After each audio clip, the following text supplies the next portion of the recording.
Hello and welcome to the Will to Win podcast. This is Alex Muir, helping millennial professionals reach peak mental and physical performance. And in today's episode, we have a special guest, Mitch Russo. Mitch is the CEO of RussoPlus.com, and he also is the podcast host of Your First 1,000 Clients. And Mitch also is the author of The Invisible Organization and Power Tribes. So without further ado, I'll introduce you to Mitch in the next few minutes here. Oh, are we through? All right, you're in. Awesome. Hey, hello, Alex. Hey, how's it going, Mitch? It's going great. Sorry for the delay. I just got the invite, and I guess we're on now. Awesome.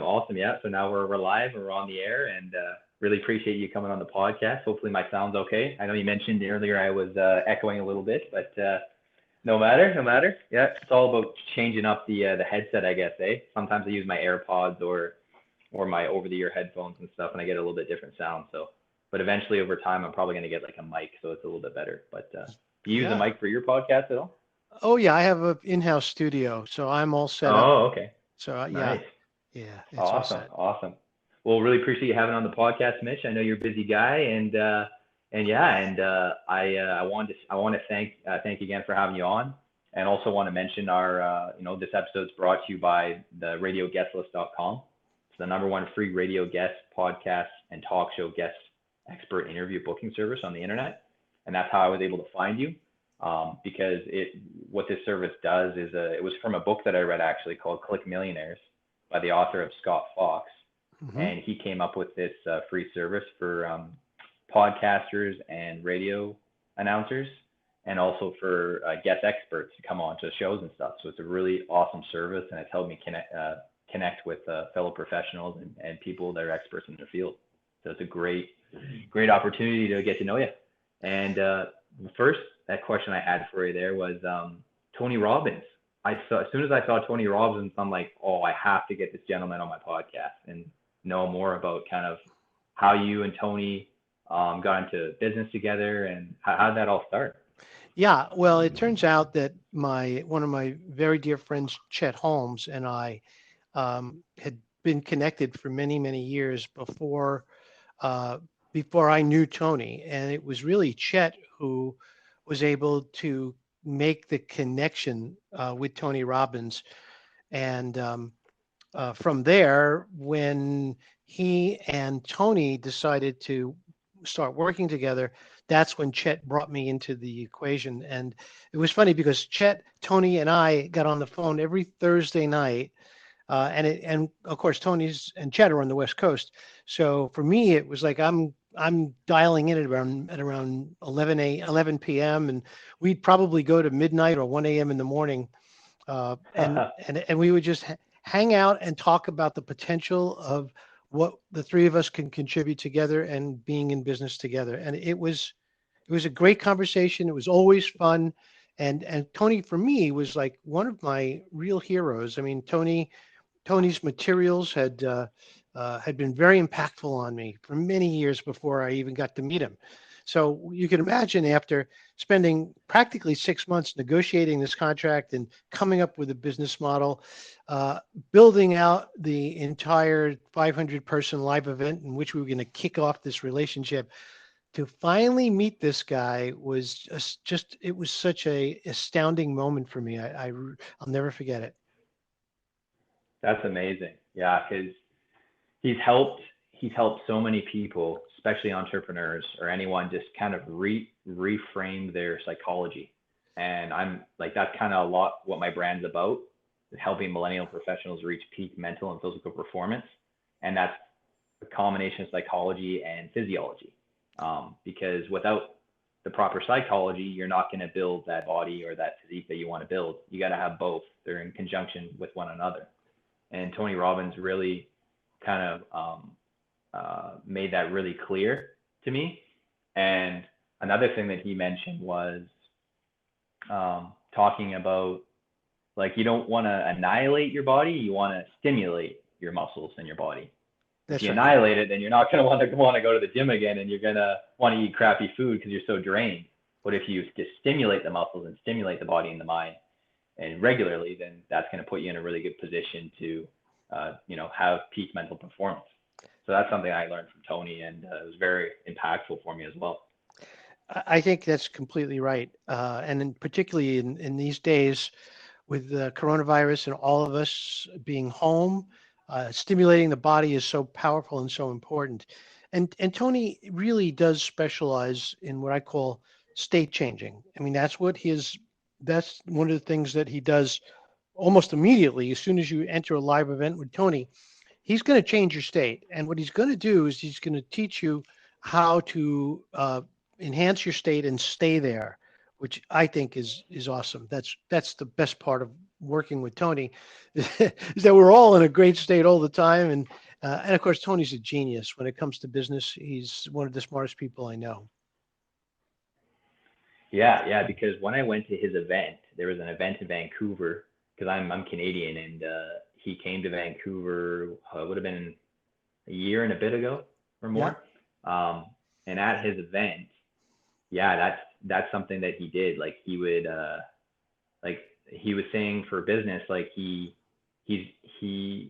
involved in a ton of businesses, or he's not actively involved, but he's on the team of with all these people in his businesses, and he's not necessarily directly involved, but he has a presence in all of these different businesses, which I find really interesting. And he's very good at delegating, delegating to a lot of different people on his teams and stuff. Exactly. And I'll take a second and describe my thinking about where Tony is at and where not many people are at. I call it the 3 stages of wealth. And in everyday life, most of us would go to work and earn a living. And if we're smart and thoughtful, we're going to take a part of that living and we're going to put it away and save it. And so we get up in the morning, we go to work, we come home, and every week we get paid, or every 2 weeks, and then we save a portion of that.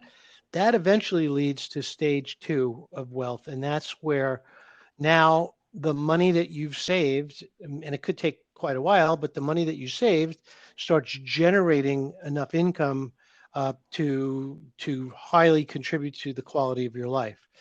And then finally, in stage 3 of wealth, your name is the thing that generates money. So now at stage 3, you can endorse something, and your name, because of who you are and because of the hard work you've done to create that reputation, now your name generates wealth. So Tony is definitely and clearly in stage 3, has been for a long time.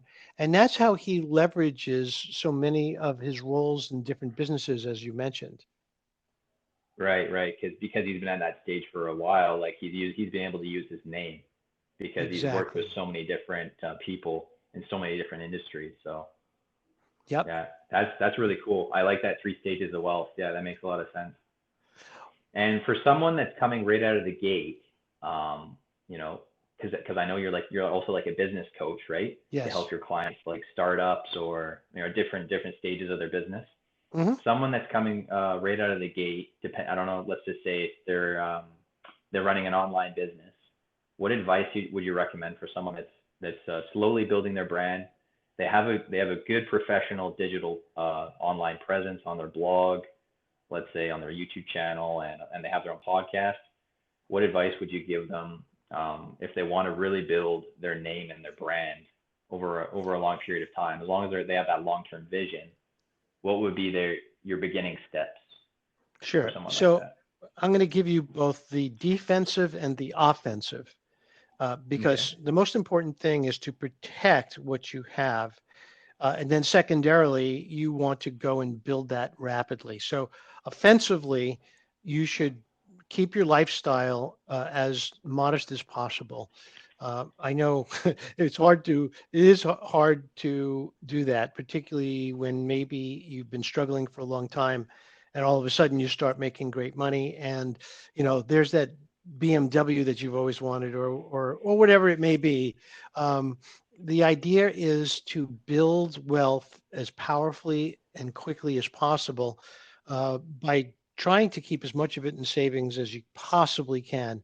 Of course, pay your taxes, that's important, but ultimately save, and save.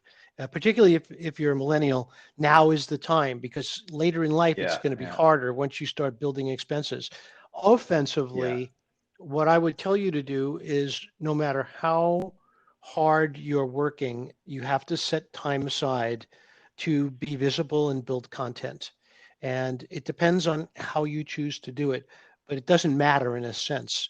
What matters is that you're building content and you're distributing it regularly. You're focused on creating and building your list, building your audience, and uh, delivering incredible content to that audience and getting the kind of feedback which says, yes, I love your content. Keep coming, keep going, give me more. Those are the ways that you can prepare at this stage of your life to have a life of success. Because here's something interesting, and I learned this from a friend, and he basically said that 100% of businesses will go out of business because whatever they do will someday either be obsolete or no longer applicable. And the times we live in right now could possibly be the best proof of that ever. I have a client who was just absolutely killing it from stage. He was running live events, he was running all kinds of incredible live programs. And then all of a sudden, as like a light switch, it's completely gone, and he has a team of yeah, people, and he has overhead. What do you do? You see what I mean? yeah, yeah. So when that's the one thing that how do you build like a recession proof or uh, pandemic proof business like that? Yeah, it's got to come from your content. It's got to come from your presence. Content. Yeah. Yeah. Yeah, it's got to Right. come Right. from who are you? What is your reputation? What are you known for? What books have Mm. you written? How many episodes do you have of your podcast or presentation? You know, all of these things. And by the way, they could be YouTube videos. They could be, I mean, for some people, it's Pinterest. I mean, not for me, but for some people, it's Pinterest. It might be Amazon. But but but whatever it is that you do, you just need to keep building. I hate to tell you this, in a way, it's a good thing, but it's also a little disheartening to those who are just starting out. Here's the short answer: you can never stop. Even as you Yeah. become more and Yeah. more successful, you just got to keep creating content. Yeah. Yeah. Ultimately, the most two important things about being in business are your ability to do two things, two single things: create and communicate. And that's it. Everything else you can delegate. I like that. That's like your mission statement on your website there. I saw. Yep, Yeah, that's awesome. exactly. Create and communicate. So because I can really relate to the create part. I feel over these last few years, I got a background in financial services, and it kind of set the foundation for me to, get my car, get my condo, kind of set the stage because I earned a, fairly good living off of banking. Hmm. But then as time went on, that was like kind of like a mini career for me. I spent 4 years in banking and just wasn't entirely my fit. And then I transitioned into marketing because I always had this creative side, this creative drive outside of banking that I would work on, like my YouTube channel and all these creative endeavors, and I wanted to feed that. So I'm like, okay, what's going to feed that? What career move is going to feed that the best? And that's why I decided to go with marketing for my next kind of career move. So in a way, I'm kind of stuck in the same industry, but I did, slight pivot from finance into marketing, but I like it a lot better because it's kind of getting me closer and closer towards my end goal, and that's being able to create all day, every day on a daily basis, like as a full time gig. So although I've had to work full time while I'm kind of building this online business of mine on the side, I know if I keep up with it, for the long haul, like I'll be able to make this a full time income, and that's my dream. That's my passion for it. Of course, and it should be, and that's absolutely fantastic that you're doing that.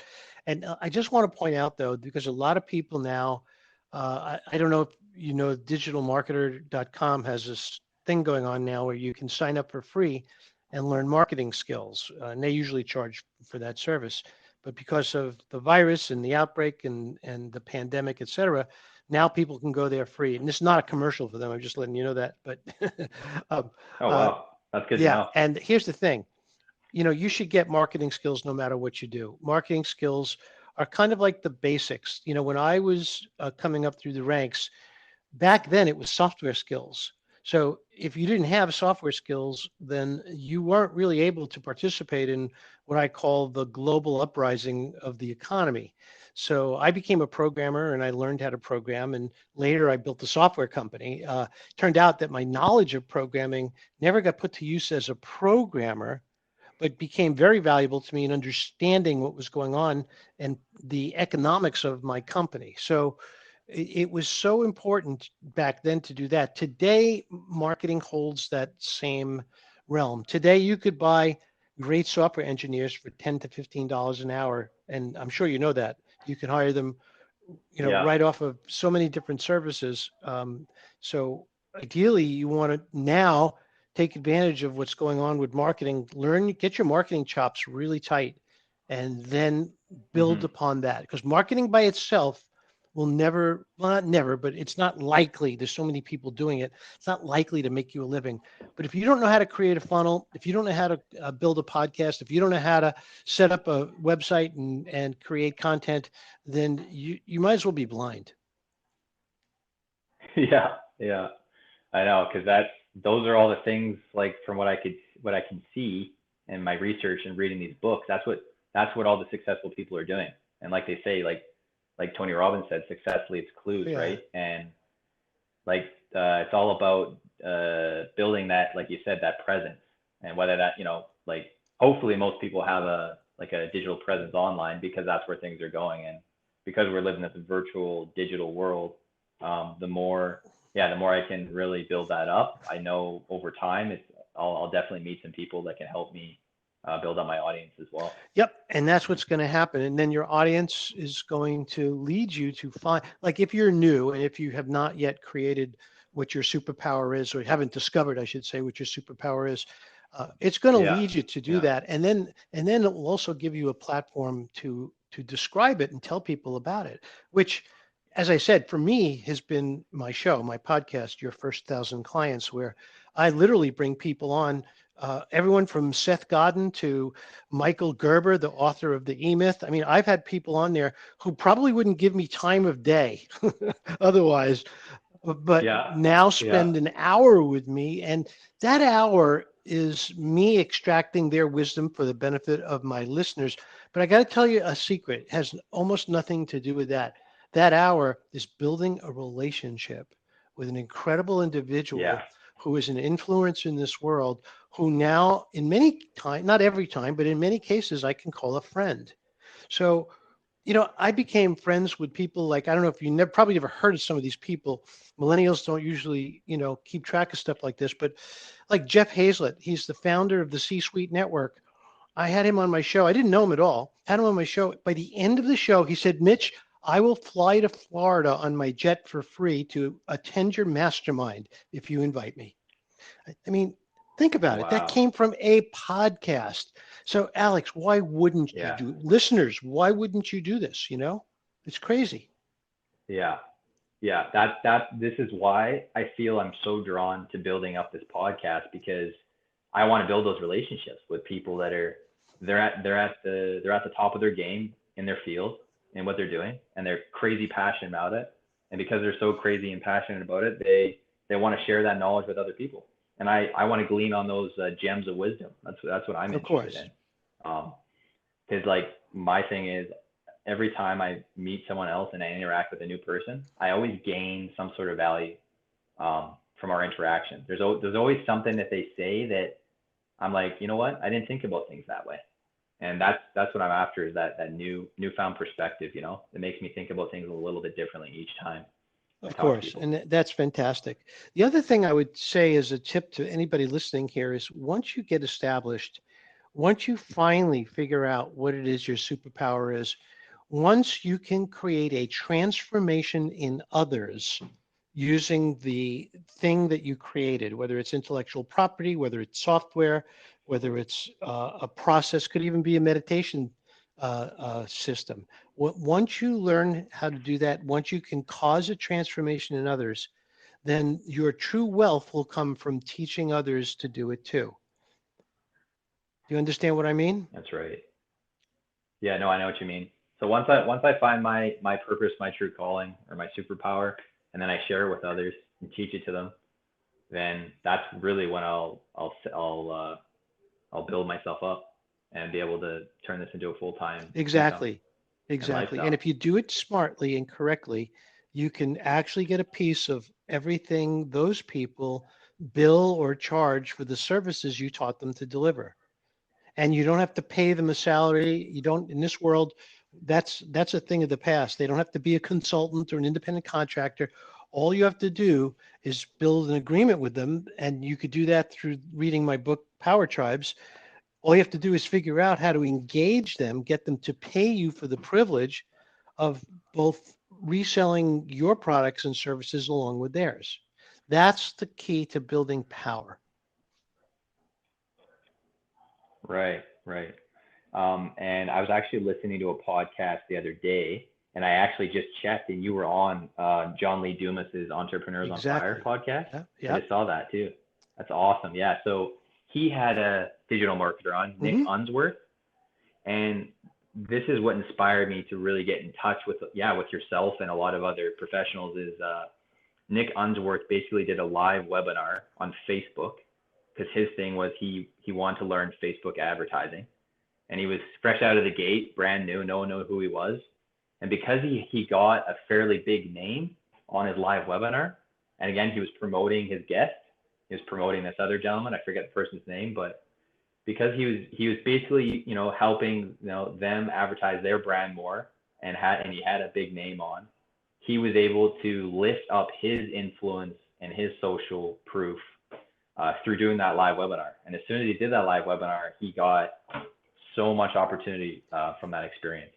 So I feel like as soon as you are able to make a good connection with someone that has a fairly large name, or they have that influence in the business community, then it can really, take your business to the next level just by being Well, associated with it's them. not quite that simple. And I don't want to leave people with the illusion Oh, that just become associated with somebody else and your business will grow.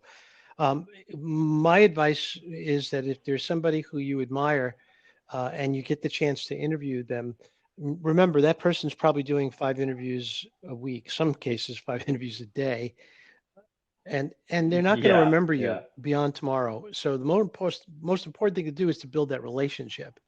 And in many cases, right, building that relationship comes down to serving them. Now you say, well, why would I serve some rich guy who already has everything he wants? The answer is because you stand out if you do. I'll give you an example of somebody who did that with me, which turned out to help me become friendly and want to, in reciprocity fashion, help him. Turns out that this one individual stepped up and said, Mitch, I want to set you up so that I can get you on several shows. And I said, oh, great. And then at that point, he said, well, Mitch, I'd like to include you in my summit and feature you as one of the speakers and blah, blah, blah. And so he kept doing things for me. And that became the beginning of a friendship. And that friendship has endured many years at this point. And actually, I have many friends like that who I've done things for in the same way, who now have been and hopefully will remain my friends for a very long time. So it's not just a matter of making contact, you must develop and nourish those friendships. right, right. To always find a way to give back and give some sort of Exactly. value. And never stop. As long as you can, keep doing it because the No, truth yeah, is that it's always going to serve you. for sure, for sure. It's like that giving out good karma, and you get the good Exactly. karma back in different Yep, forms you got over it. time. Yeah, yeah, right on. Yeah, no, that's awesome. And what other questions did I have for you here? So yeah, so what made you want to start off with electrical engineering Well, and okay, software? so I have to go a little bit further back, and this might take a few extra minutes, but okay. No, So no worries. it turns out that when I was in high school, I was one of these kids that I never really played much sports. I was smaller than the rest of the kids. And Alex, to tell you the truth, I couldn't attract the opposite sex with with $100 bill. So bottom line at that point is I was thinking, well, how the heck? I mean, I'm so shy. How do I get a date? All my other friends are doing that. And I thought, well, maybe the best way to do it is to start a band. And this way I can draw girls to me. So I started a band. And I was already playing guitar and I loved my guitar. But here's the interesting thing. Um, the band gave me the opportunity to understand many of the concepts of business. So what that meant is that I learned how to promote my band. I learned how to price test our engagements. I learned how to get testimonials and how to use them. I learned how to generate positive PR in the press, when I was 16 years old and I had a band. So later in life, when I pursued what I wanted to do, I went back to the things that I loved most. And for me, and I know it's not for everybody, but for me, I loved electronics. I've been building little gadgets since I'm a little boy. So it was like almost a natural pathway for me to go into electrical engineering, which is electronics. But in that process, what started to happen is I fell in love with the sales and marketing process. And I pivoted out of being an electrical engineer at a fairly big company to into marketing and sales. And I was, in order to do that, by the way, I had to take a huge pay cut. And it took me 14 months before I got my first real commission check. But when I did, the payoff was so great that it justified all those months in waiting. So ultimately, going into a technical field gave me something that later in life, it was only later in life that I realized the gift it was. And what that was the ability to think in process oriented fashion. So I now, no matter what I do, I think like an electrical engineer. And that allows me to solve problems in many ways in a more unique way than other people can. So I'll give you an example. When I work with clients and I coach a client, the first thing I do with any new client is I build a what I call a two-dimensional map. It's typically a mind map and flow chart of all of their entire business and processes. And in 2 hours, I have the whole thing on my screen. And from there, seeing how I can help them becomes very easy to me. Now I see exactly where marketing and sales projects and programs, now I see where certification can fit. Now I see where all of the promotional systems that I've developed for both radio and television might fit. So it's really my engineering thinking that has brought me so many of the gifts that I have in this life.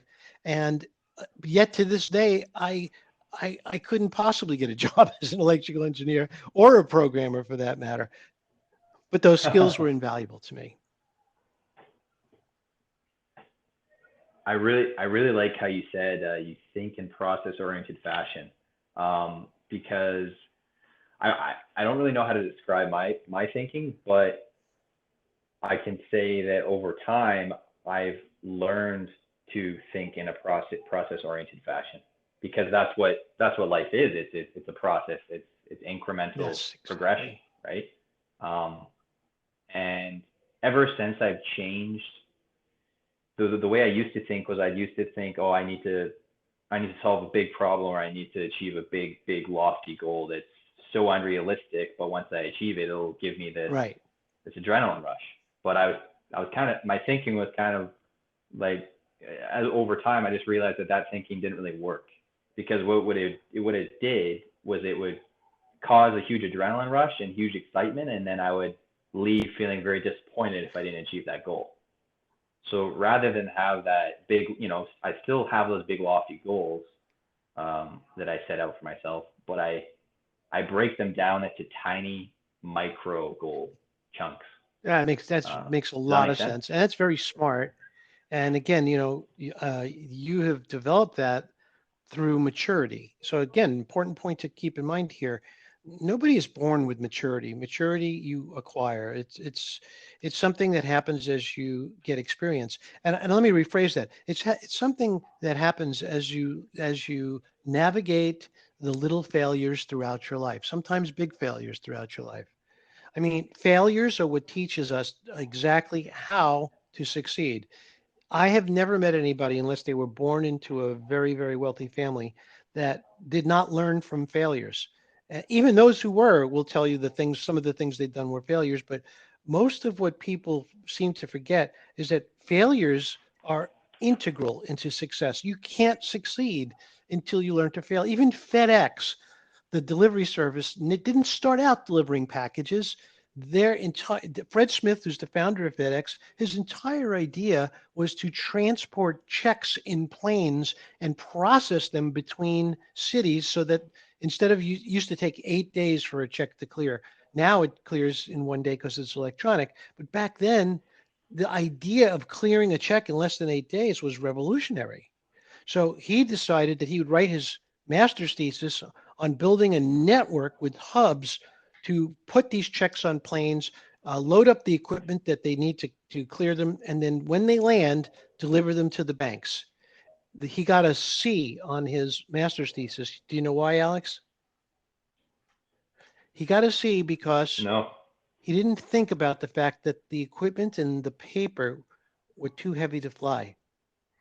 But, but, Oh. and here's the but the idea of creating hubs in multiple cities became the genesis of the package delivery company, Federal Express. So if he had not failed first, he would have never likely would have never come up with Federal Express. Yeah, because the failure helps you think of different scenarios and how to make that same idea work. It's just Exactly. a And you slight said a pivot word of an here idea. that everyone needs to write down if you don't know it, and that's the word pivot. Anytime you choose to try something and it doesn't work, you have two choices. You can give up, and that's what we call a failure, or you can pivot. And when I started my software company, the original idea for my software was not the product that ultimately became our core product. It was something completely different. And then the landscape changed, like a COVID virus. The landscape changed overnight, and we were stuck with a completed software program that had no value to anybody. We could have quit, but instead, what we decided to do was figure out how we can use this incredible piece of technology into something else. We had to repurpose it. That was our pivot. And if it wasn't for that, I probably wouldn't have ever had a company. Wow. Yeah. That's what I find very remarkable, is that when you're on the verge of either failure, or you just something's not really working out because you just can't find a way around it yet. But then all of a sudden you're like, oh, okay, well, what if we did this and we did a pivot? That's what I find. Like it can save you a lot of time and a lot of heartache if you can see that pivot Exactly. And option. sometimes you can't see it yourself, which is this is part of why I'm a coach, because I love to help people find that pivot. I'll give you another example. One of my clients was a ex-NFL football star, and after football, he never quite found his passion, and he was living a life which he felt was hollow and meaningless. Well, we got on the phone, and in 2 hours, I discovered what it was. I showed it to him, and he got super excited, and that became the basis of a whole business that we built together around his passion.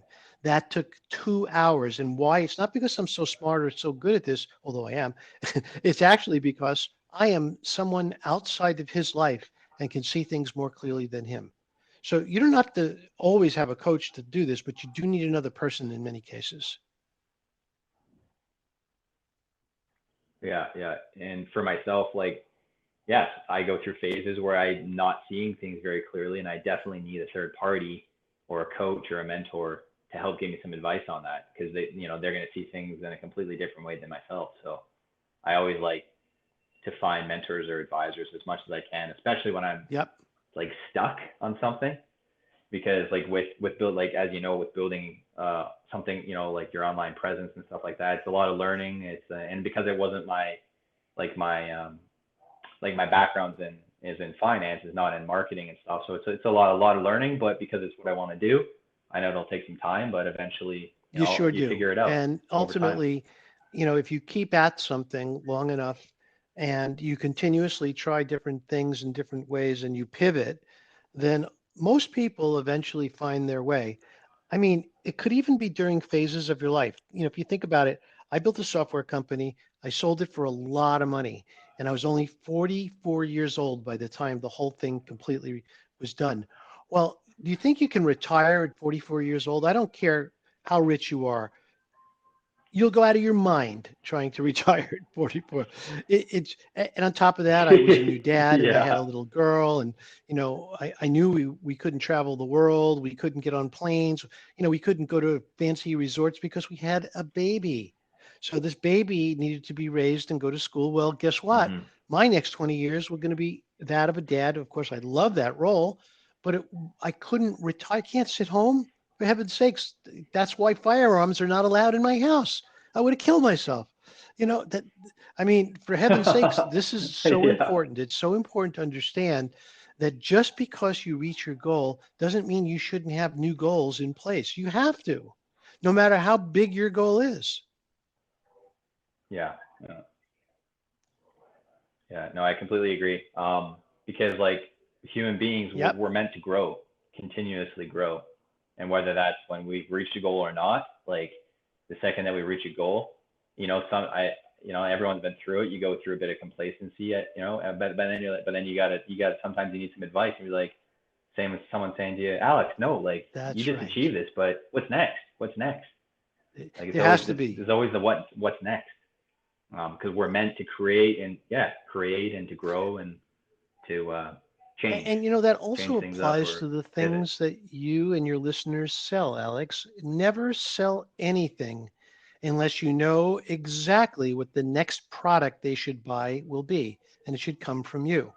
So if you sell a solution, sell the next solution, make it part of the way that you sell. Don't ever have to sell everything over and over again. Sell one concept, one idea, sell something that it has meaning beyond the one thing that you deliver for the money that you receive. Know in advance what's coming next, prepare for it, and focus your product and your sales pitch around knowing that they're going to buy the next thing because that's what's next. Right, right. Oh, that's awesome. I got a lot of good notes here. Excellent. Lots of good ideas. Yeah, that's awesome. Right on. Well, yeah, I can't think of anything else on the top of my head to ask you, Mitch, but got some awesome. This was an awesome interview, and really appreciate having you on. And I bet my listeners are looking forward to listening to this as well. So yeah, I really appreciate having you on, and yeah, it was an awesome conversation, and got lots of Well, I great would like to invite your gems listeners, of if wisdom. anybody would like to get a hold of me or would like to see more about what I do or experience some of my content, just go to mitchrusso.com. That's mitchrusso.com. Check it out, and by all means, say hi if you get there. No, for sure. And your two books, The, the yep, Power Tribe and the other one there. yep. You got your own, yeah. So you got your own website for those, Yeah, and what if was the you want to learn My more Power about Tribe what about I again? do, go to mypowertribe.com, and that will show you how I build certification programs and power tribes for my clients. And my first book is called The Invisible Organization. And if you go to invisibleorganization.com, you can see some of the amazing people that endorsed my book and read a little bit about why I wrote it and why it might be of value, particularly now when so many of us have to completely pivot and learn how to serve our clients from home instead of one-on-one. That's right. That's right. Awesome. Thanks a lot, Alex. Well, Talk to you appreciate soon. having on, Mitch, and you take care. Yep.